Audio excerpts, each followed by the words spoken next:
What's going on, everybody? Welcome to Delay Game, and we'll be going over the NBA Finals. We're going to be going over briefly Game 3 and 4 and talk a little bit about Game 5 and any further predictions for Game 6. And we're going to talk about it because we almost at the end of this thing. I definitely picked the Warriors, so you know I'm in a good mood after seeing what's been transpiring. So let's not hold it without any further ado. Let's get right into it. Game 3. Game 3, we saw the Celtics come out ready to win at home. And they had a complete game. I don't think there's many games where we could say we had Tatum, Brown, and Smart all in the mid 20s with 26, 27, and 24. Steph Curry had statistically a good game, but it wasn't enough for Boston. And I personally said that Boston was going to come out game 3, the first game, their finals game at home, and was going to win it. And then we see the Warriors rebound like any veteran team would in game 4 and avoid the 3-1 deficit. They said they wasn't going down, and Steph Curry came out with 43 and 10. And basically, for the most part, put them on their back to win that game. So, with 2-2, I think this was an opportunity that Boston needed to win game 5. I thought it was going to be extremely difficult for them. Like I said, I picked the Warriors in 6. So I wholeheartedly thought that the Warriors were going to win this game. But as an objective person watching, I knew it was a must-win game by Boston. And to be honest, the Warriors haven't been looking the hottest. Even the games they win, game 4 was fully a Steph Curry game. There was some contribution from Andrew Wiggins and Klay Thompson, but it was Curry's game. And I think that we can always also point out that Boston played good, but they weren't spectacular in game 4. And for them being at home, having the opportunity to seize the series and go up 3-1 and they didn't do it. But okay. So we're at 2-2 and we get to witness game 5. And boy, did we. The big thing that they're going to talk about with game 5 is that Steph Curry was 0 for 9 from the 3. And I will give him credit that he did not settle, but he tried to find ways to be impactful. He got his points, he contributed an assist. But the star is Andrew Wiggins.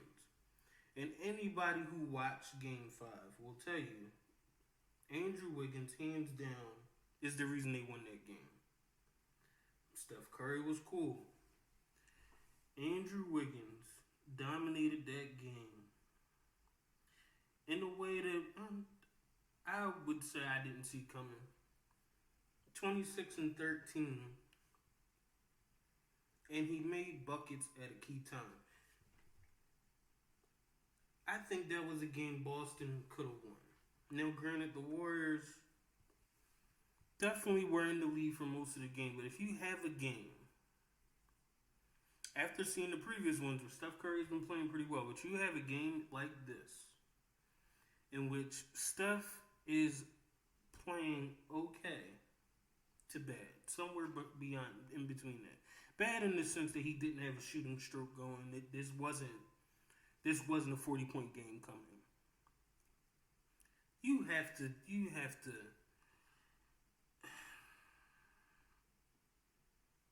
Somebody has to do something. Jason Tatum wasn't bad with 27 and 10. You have to find a way to put that game away. Jaylen Brown could give you a little more with 18. But you have to find a way. A game like that does not come around frequently, in which Steph Curry is just going to play bad.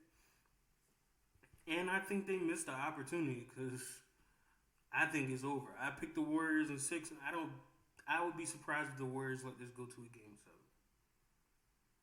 7. I think game 6 Clay versus Boston home court. I'm not. I wouldn't mind it going to 7, but I said Warriors in 6, so I can't switch off of it. I'm going to stick with it. I don't want to see Game 6, Clay. And the reason I'm going to say that, Game 5 was cool. And as we look towards, the future games, I want to point something. Klay Thompson has been getting it together slowly but surely. Has not been getting credit. Because we've seen Klay Thompson have some pretty bad games. But game 3, he had 25. Game 4, he had 18. Game 5, he came back. I believe he had 21. And you say, well, I don't know. It's not a big deal. It's a good enough deal because you got to remember Klay has not played basketball for somewhere around 2 to 3 seasons and missed some of this one. Came back, still trying to get his legs under him, trying to get back to his game. He's getting back to a level of consistency. I personally think the team feeds off of Klay, specifically Steph. I think the team can feed off of Steph, and I think Steph can feed off the other players. But I think with the continuity between Klay, Steph, and Draymond, when Klay is going, we see a different Steph. I think there's a level of comfort. There's a level of just enjoyment he gets from the game when his, the guys he came in with are doing very well. I also made a comment about how I felt like Andrew Wiggins was the unsung hero of this Warriors team. If you go find a few episodes back, I said this. And I don't know, I think basketball, people that watch the game would have said that. But there are some that would be like, of course not. Steph Curry and Jordan Poole and all those. Andrew Wiggins is the unsung hero. Game 3, he had 18 and 7, which to me is a pretty good game, given his position on the team. Then comes back with 17 and 16, a quiet 17 and 16, because Steph Curry had 43 and 10 that game. Now, sure, he didn't drop 30.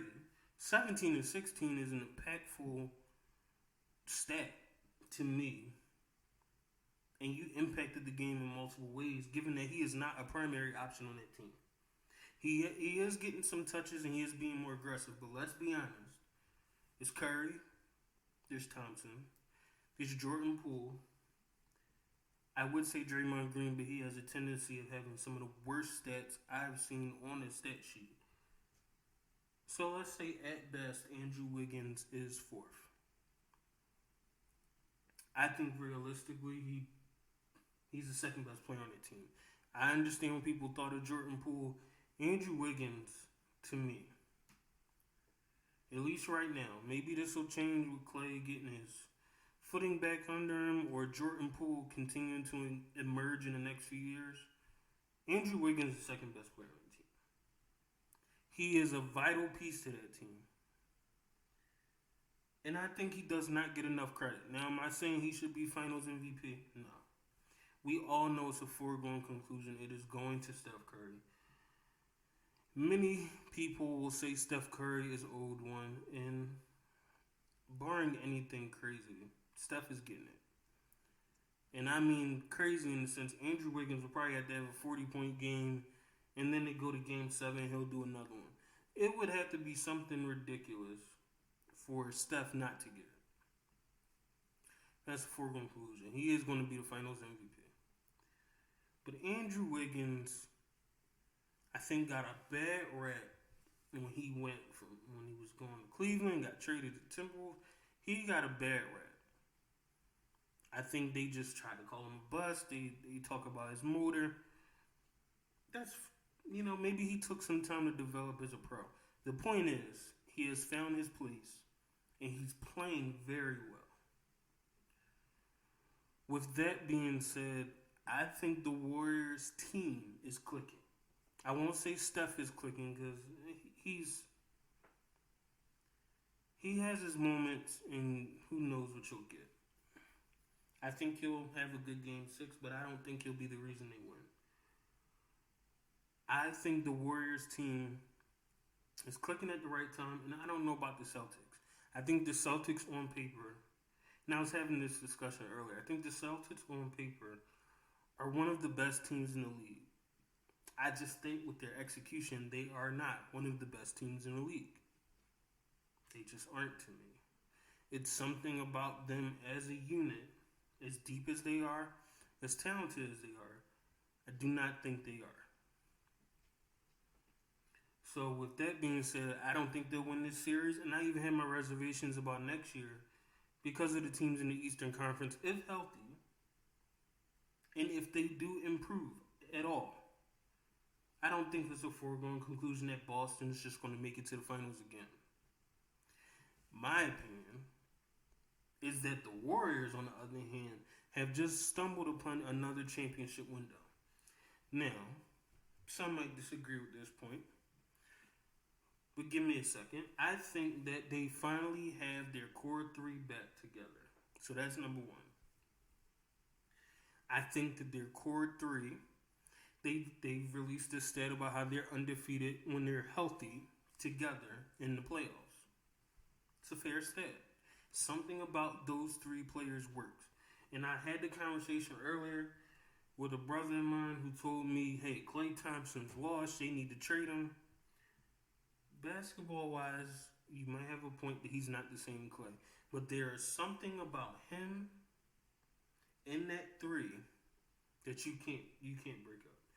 And it might not be the best basketball decision, but in my opinion, Draymond Green, Klay Thompson, and Steph Curry, if they are willing to stay there, are untouchable.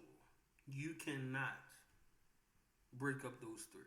I think there's a level of unity and camaraderie and just chemistry that they have, that they feed off each other, and their energy impacts the whole rest of the team. You cannot break up the three.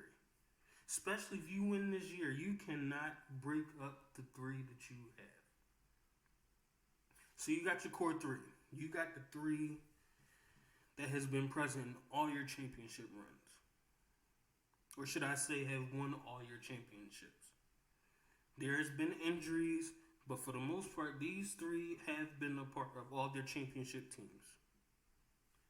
You can't break those three up. The thing that is interesting is the talent that they have after those three. Andrew Wiggins is still under 30. I believe he's somewhere around 27 or 28. I think Jordan Poole is still under 30. I think Gary Payton is still under 30. And they have some emerging talent that, Otto Porter, I don't think is over the age of 30. I could be mistaken. They have some talent. He's 29 years old. The point I'm making is right under your main three. There was a stretch we were calling Jordan Poole. They calling them Super Smash Brothers because they threw them in with Steph and Klay. We got Jordan Poole emerging. Gary Payton's a solid player. They got Kevon Looney, who I think is good. The point I'm making is they almost have an emergence of second set of stars. The point that I'm making is, young as they are, as the core three get a little older, their responsibilities will not be the same. Draymond Green is not known as a scorer now. He's mostly the man that runs the offense. He does get you some assists and rebounds. He brings you the energy, the swag, the attitude, the defense. I think he'll be able to play his role for a while until he's done, until he chooses not to. Klay Thompson and Steph Curry at their age, worst case scenario, as time continues in this championship window, they're going to get older. They may not be the same players, but the beauty of having young talent is they don't have to. They can fully transition to being great shooters like Ray Allen did. Ray Allen on the Miami Heat was crazy. Ray Allen on the Boston Celtics teams as a shooter was dangerous. If you got Steph Curry and Klay just shooting, the older they get, that's a problem. You'll have Andrew Wiggins and Jordan Poole as the leaders or the stars as they mature. So even if Jordan Poole and Andrew Wiggins take on more responsibility in the team, you still have Draymond running the offense. And you have Steph and Klay shooting the lights out. You still have Otto Porter if you can keep him. You still got Gary Payton. You might have Kuminga that emerges, and you still have picks. So even if you make the argument Steph can't be Steph, you might not need him to be this Steph. If Jordan Poole or Andrew Wiggins continues to emerge before they turn 30. So I pose that the Warriors at least have created another 3 to 4 year window where they can get at least one more championship and at least make it to 2 more. And the reason I say that also is because I don't believe in the Western Conference that much. I think that the Grizzlies should strike fear into any team in the league. I think that the Dallas Mavericks are on the cusp of getting there. But I do not think the Warriors should be afraid of them. The Lakers are the Lakers. The Clippers play hard, but they're not a team I would be worried about if I was the Warriors. There are very few teams in the currently constructed NBA the Warriors should look at in the Western Conference and say, hey, we might not make another finals. Who knows what the Phoenix Suns will be? Who knows if DeAndre Ayton leaves, gets signed, if Chris Paul stays? We don't know. What I do know is the Warriors still have Steph Curry, Klay Thompson, and Draymond Green. And then they have a whole crop of younger talent underneath them, and they still can add and work through the draft. So in my opinion, the Warriors have found a way, barring injury, to extend their championship window. If we really think about last decade and what the Warriors have done in their championship run, they went to, 6 or 7 finals in the last decade? And now we're in 2022 and they're all healthy. And once again, we're looking at them saying, hey, this might be another Warriors era where they might can win too.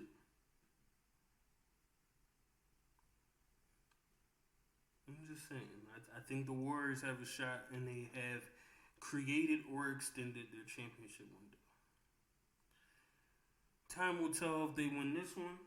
I believe it's a foregone conclusion. I said the Warriors in 6. We'll see what happens. But I know Game 6 will definitely be interesting. Will we see the Boston Celtics pull out a similar Game 3 effort to win? Or will we see Game 6 Klay? Will we see playoff Klay show up and drop 35 or 40? Will we see a Splash Brothers appearance where they get 85 combined or something crazy? What will we witness in Game 6? Tell me what you think. Do you think it'll be a Game 7? Do you think the Warriors will close it out? What will happen? And what do you think about the Warriors championship window? Do you think this is the beginning of a new era? Or do you think this was just a one-time occurrence? That we're not going to even see the Warriors compete for a title again? What do you think? Let me know in the comments. And thank you for listening. Until next time, I hope that you're blessed and enjoy Game 6 when it happens. Have a good day.